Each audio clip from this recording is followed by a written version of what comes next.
Yo soy Miguel Alejandro Hayes y te invito al Solar. Este es un podcast para hablar de Metatranca.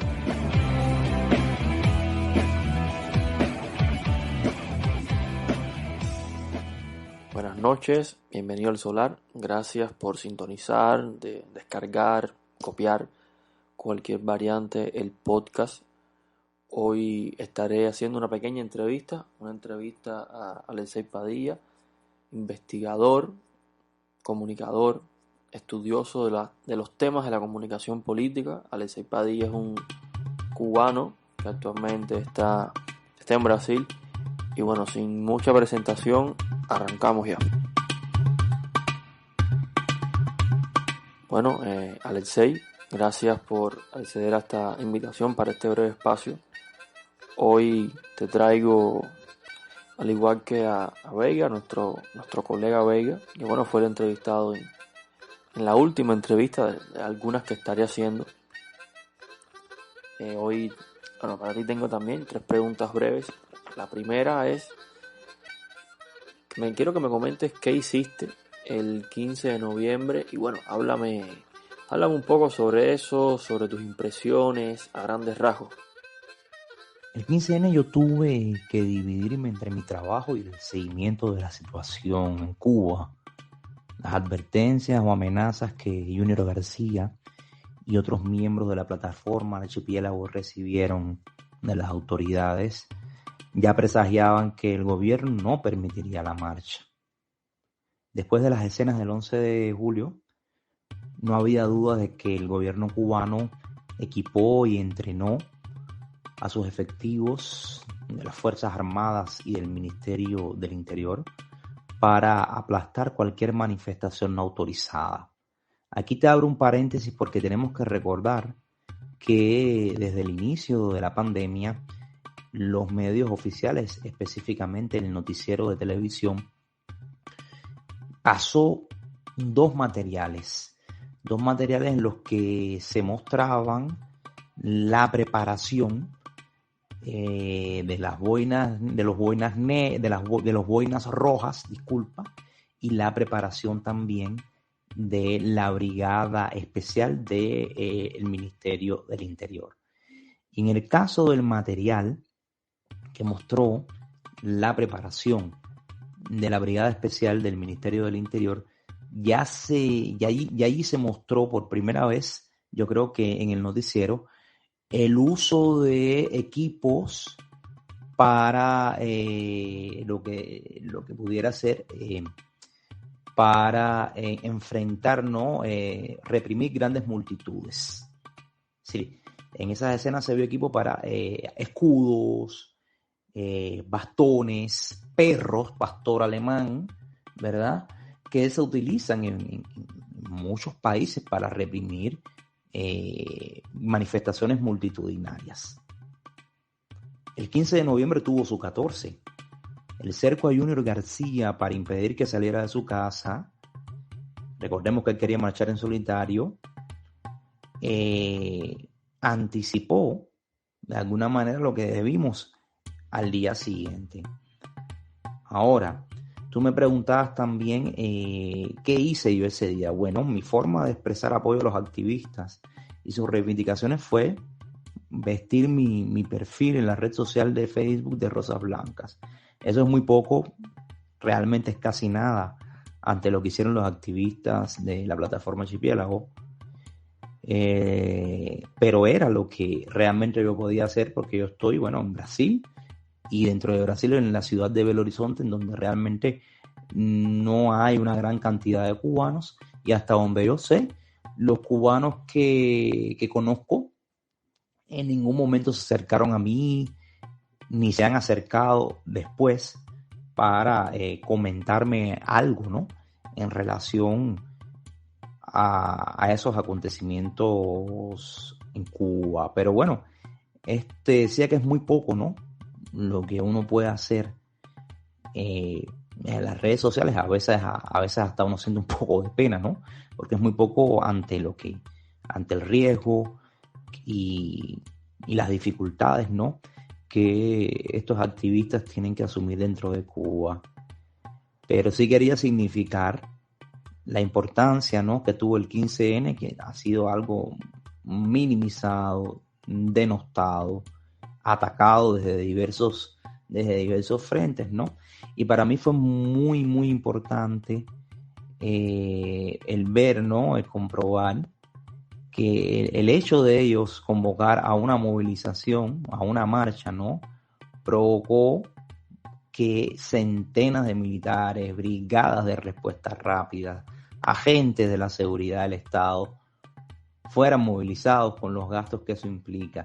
Y eso impresiona mucho, ¿no? Que un grupo que no llega a qué sé yo, un grupo, estoy hablando de los activistas no más conocidos, que no llegan a 200 personas, sean capaces, ¿no?, de poner en guardia a todo el aparato represivo de un Estado.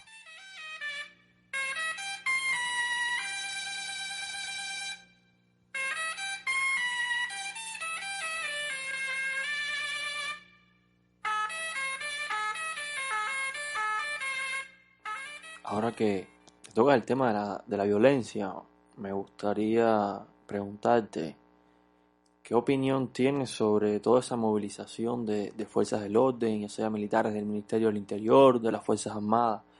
¿Qué crees de todo eso? Esa movilización de fuerzas, en mi modesta opinión, demuestra la fragilidad ideológica y política de un modelo, ¿no?, que hasta hoy insiste en presentarse como socialista, ¿no? Y que es paradójico que si pensamos, ¿no?, el socialismo como fue concebido por Carlos Marx y como fue defendido por una socialista importantísima como fue Rosa Luxemburgo, ¿no?, el carácter esencialmente democrático del socialismo, cuando concebimos el socialismo como algo, como un modelo inherentemente democrático, evidentemente entramos en una contradicción con lo que hoy está vigente en Cuba. Esto no quiere decir, obviamente, que la única forma de democracia que exista sea la socialista, pero parafraseando a Rosa Luxemburgo y también a Karl Kautsky, lo que sí no es concebible es un socialismo sin democracia.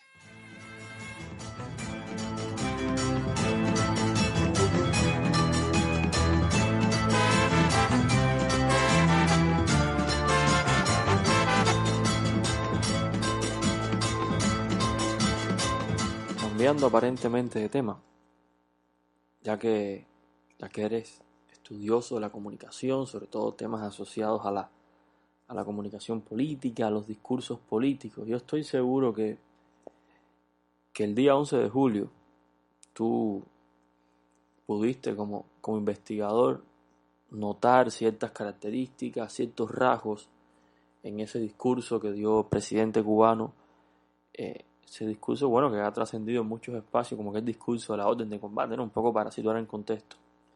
Yo sé que tú debes tener tu opinión y bueno, me gustaría escucharla. Miren, el discurso de Díaz-Canel el 11 de julio, sí, el discurso que él pronuncia en cadena nacional de radio y televisión, justo en el momento en el que las manifestaciones estaban sucediendo a lo largo y ancho de todo el país, es un discurso en el que el mandatario se ve evidentemente nervioso porque para él, como para todos, fue una sorpresa muy grande que prácticamente todas las regiones del país, desde oriente hasta occidente, estuvieran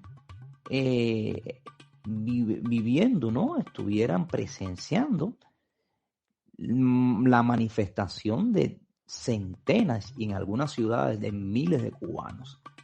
Una manifestación que obviamente, más que contra el sistema como un todo, fueron manifestaciones que yo la entiendo en primera instancia como una respuesta al agravamiento de la crisis económica provocada, sí, por los efectos de la pandemia, pero también por la política económica del gobierno, del actual gobierno, especialmente los resultados, ¿no? Los efectos de la tarea de ordenamiento monetario que se inició en enero de 2021. No obstante, también un grupo numeroso de ciudadanos salieron para expresar su descontento, su desacuerdo, su oposición con un modelo que, como bien sabemos, restringe las libertades civiles y políticas, sobre todo las de aquellas personas que disienten con el gobierno y con sus apoyadores. Pero a pesar de ver a un Díaz-Canel nervioso, un Díaz-Canel que en algún momento pareció fuera de sus cabales, ¿no? Pareció dominado por la rabia. No podemos pensar que ese discurso fue espontáneo. Yo creo que antes de él aparecer ante las cámaras y micrófonos, hubo antes de eso, ¿no? Una preparación de qué era lo que él iba a decir y cómo lo iba a decir. O sea, el discurso público de un presidente de un país, del presidente de un país, el discurso público del presidente de un país es raramente improvisado, es raramente espontáneo. Aquí hubo una preparación que no logró esconder, vuelvo y repito, no volvió a esconder el nerviosismo que la situación provocó en Díaz-Canel. No obstante, esto es un discurso estratégico. Es un discurso estratégico porque desde el principio fue pensado para cumplir con un determinado propósito. Y evidentemente el propósito era contener, ya fuese por el miedo o por la fuerza, ¿no? Por la fuerza que los convocados, o sea, los revolucionarios que tenían que tomar las calles, ejercerían sobre los manifestantes. El propósito de ese discurso era intentar aplastar la manifestación. O sea, tenemos es decir, está el trabajo que normalmente le toca hacer a las fuerzas represivas, pero al mismo tiempo está el discurso del presidente, que también fue un discurso desde mi punto de vista represivo, un discurso estratégico que tenía como finalidad de alguna manera complementar el trabajo represivo de las fuerzas de seguridad. Luego vemos cómo en la medida, ¿no?, en que van recibiendo más información de la situación, el propio Díaz-Canel va modulando, también estratégicamente modulando, o podemos decir matizando, alterando el discurso. En algunas ocasiones, en una ocasión admite que entre los manifestantes habían revolucionarios confundidos, seguramente porque se dio cuenta de que todas las manifestaciones o todos los manifestantes no estaban en la calle protestando contra el sistema como un todo, o no estaban en la calle exigiendo la caída, ¿no?, del sistema, del régimen político vigente, sino expresando reivindicaciones muy específicas y principalmente de índole económica. Entonces, esos eran los revolucionarios confundidos. Quizás confundidos porque el poder entiende que no es la protesta cívica, que no es la protesta pacífica, que no es la manifestación pacífica, la manera más adecuada para resolver las desavenencias o los desacuerdos que la ciudadanía debe ejecutar para de alguna manera expresar su desacuerdo. Eso yo creo que son para el poder los revolucionarios confundidos, los que apoyan al modelo, pero que aún así, presionados por la situación económica, salieron a la calle a manifestarse. Pero después vemos un presidente en el encuentro con los periodistas, un presidente que llama a los periodistas también de confundidos, porque no comparten el mismo análisis que el presidente hace, no solamente de las manifestaciones en sí, sino de las causas de esas manifestaciones del 11 de julio, de 11 y 12 de julio, ¿no? Entonces el presidente vuelve a llamar a periodistas, que son periodistas y comunicadores, son trabajadores de la información, que su trabajo es precisamente procesar información, buscar información, procesarla y presentársela al público de una manera que el público pueda entenderla de la mejor manera posible. Él los llama de confundidos también cuando estos periodistas, sobre todo las periodistas que estaban ahí presentes en aquel encuentro, demuestran con elementos, con pruebas, con evidencias, que la narrativa que el gobierno intentó construir sobre los acontecimientos del 11 de julio no necesariamente coincidía 100% con la verdad de lo que ocurrió, ¿no? Con lo que ocurrió factualmente. Por otra parte, tú ves también el encuentro de Díaz-Canel con los pastores por la paz, ¿no? Un encuentro más reciente, en donde él dice que en Cuba, así que el Estado cubano y el gobierno cubano reconocen el derecho de manifestación, de libre expresión, inclusive de aquellos ciudadanos que no apoyan el régimen político y el modelo social existente en Cuba. Entonces ahí vemos también otro ejemplo de discurso estratégico. O sea, hay un discurso para que los revolucionarios salgan a las calles a enfrentar a los manifestantes.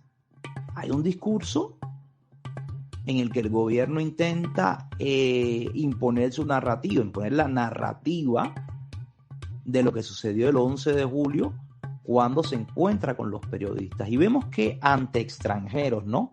Ante visitantes extranjeros, específicamente norteamericanos, el gobierno intenta demostrar que, de que en Cuba los cubanos tenemos los mismos derechos, o sea, los mismos derechos civiles y derechos políticos que los ciudadanos norteamericanos. O sea, según el presidente de la República, en Cuba, así como en los Estados Unidos, personas que se oponen al gobierno, personas que se oponen al modelo social y al régimen político vigente en el país, pueden expresarse libremente y tienen todas las garantías legales para hacerlo.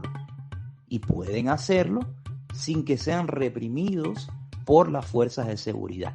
Eso es más o menos lo que Díaz-Canel le dijo, ¿no?, a los pastores por la paz, que de creer en las palabras del presidente, deben haber regresado a los Estados Unidos con la idea de que en Cuba rige, ¿no?, un sistema político democrático muy parecido en términos de libertades civiles y derechos políticos al existente en los Estados Unidos.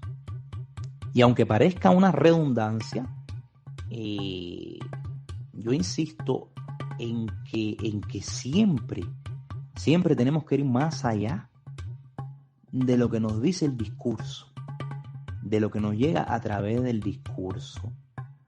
Porque los discursos precisamente son una interpretación de la realidad. Son, en otras palabras, una narrativa construida a partir de la realidad, y en el caso del discurso político o el discurso de los políticos, generalmente es un discurso estratégico. Cuando un político no hace o no tiene un discurso estratégico, además de ser algo muy raro, se ve, ¿no?, como algo que no encaja bien, no encaja bien.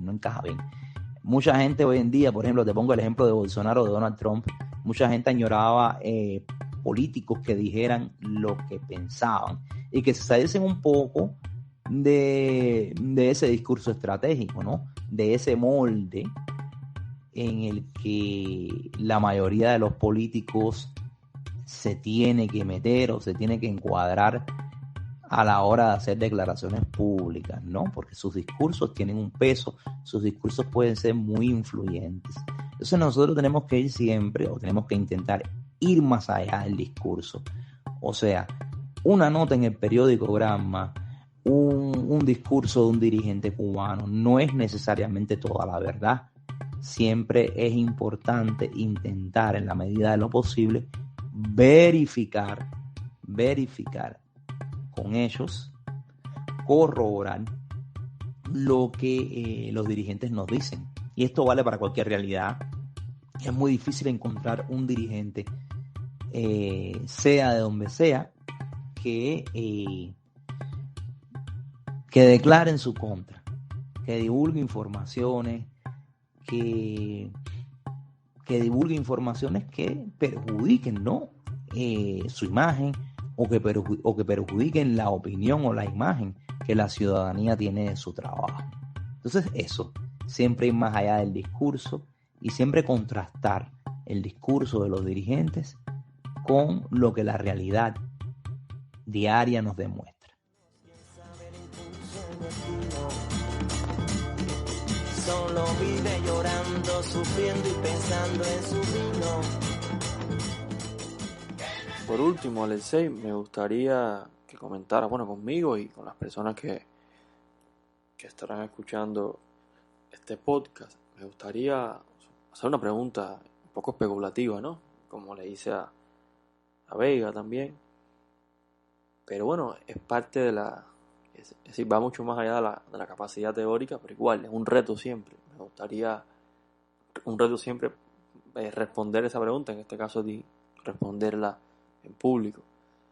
Me gustaría que comentara si tú crees posible que se dé un escenario similar al del 11 de julio, o sea, que ocurra lo mismo en Cuba que ocurrió el 11 de julio y bajo qué condiciones. Si lo crees posible, ¿cuándo?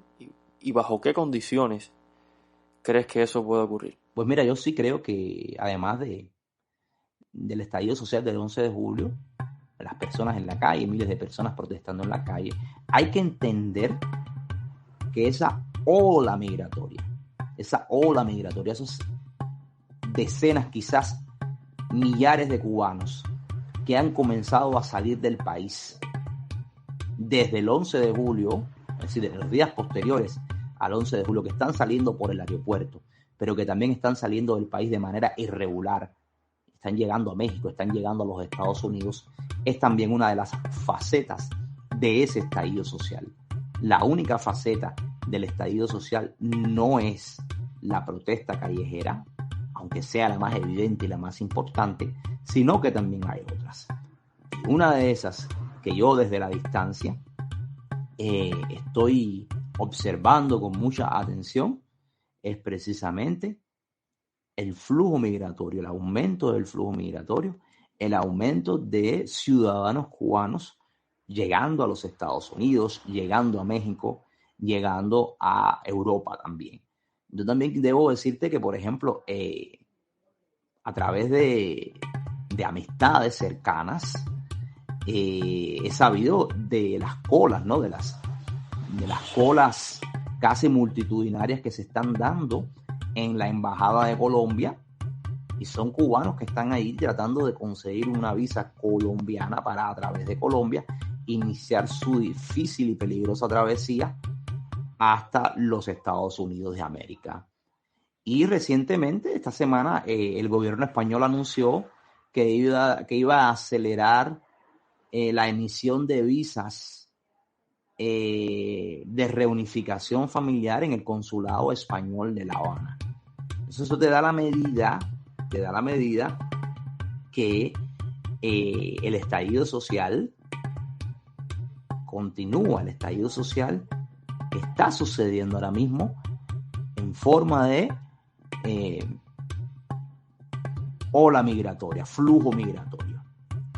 Agradecer a Alexei Padilla por su tiempo dentro de su apretada agenda, mandar estos audios para hacer el podcast, un podcast breve, un podcast que al menos yo quedo satisfecho con las respuestas que recibí. Y agradecer también a quienes han llegado al final de este episodio, a quienes no, igual. En fin, los agradezco también, pero no están aquí presentes. Y nada, ya pronto el Solar cumple 2 años. Debe ser, creo que en el próximo o el otro más arriba de los episodios. Y estoy que también estoy perdiendo facultades haciendo despedidas de estos podcasts. Pero nada, nos vemos pronto en un próximo episodio para seguir un poco pensando algunas ideas diferentes. Nos vemos pronto, gracias de nuevo, un fuerte abrazo.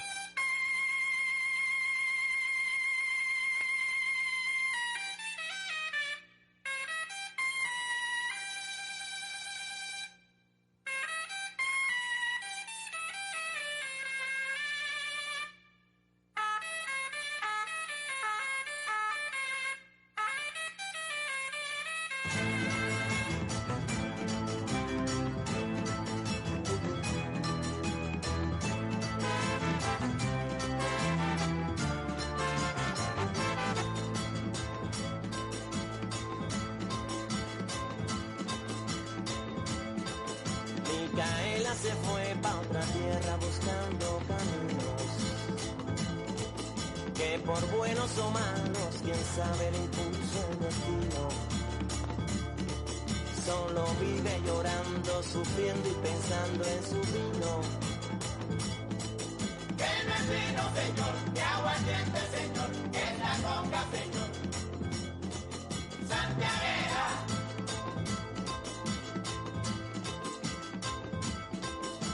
La hada la contenta, solamente piensa y solo la tormenta el dolor. Dicen que se muere, dicen que ella quiere lo que ella no tiene. Desarrollar, chavo, Sola con los hoyos.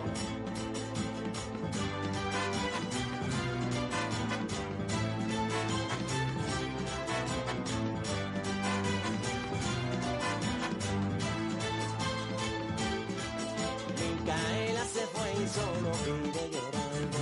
Dice que la conga es lo que está extrañando. Que si me falta la conga me zumbo y me mando. Pero Micaela vive recordando. Un farsante me dijo que yo era rockero, Pero eso es mentira, porque soy conguero. que no me quiten la conga, que es rica y barata. Y la cucaracha baila con la gata.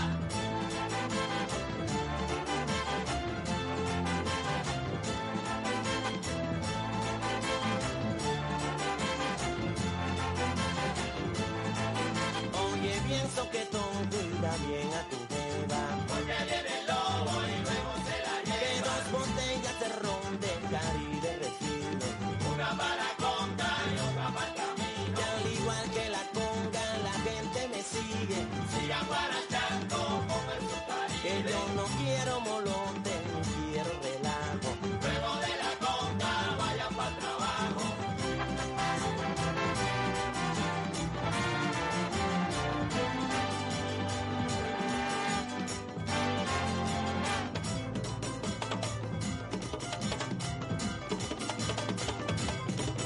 Si los tantos son tantos, son tanto más tanto.